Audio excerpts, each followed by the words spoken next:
உங்களுடைய உங்களுடைய நீங்கள் எப்படிப்பட்ட நடிகர் அப்படின்றதெல்லாம் நான் சொல்லி தெரியணும்னு அவசியம் இல்லை சார். இந்த உலகத்தில் அத்தனை பேருக்கும் தெரியும்.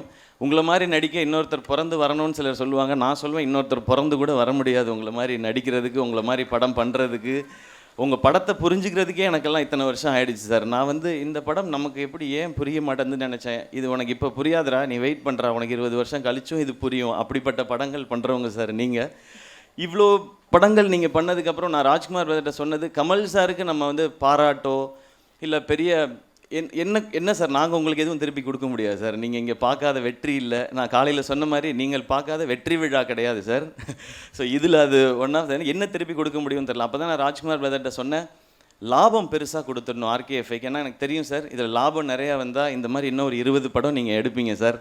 இந்த மாதிரி நிறைய பேருக்கு அந்த வாய்ப்புகள் கிடைக்கும். இன்னும் புது புது சினிமாக்கள் வரும்ன்றது தெரியும் சார். அது மட்டும்தான் எங்களோட ஒரே குறிக்கோளாக இருந்து எனக்கு அது பர்சனலாக இருந்தது சார்.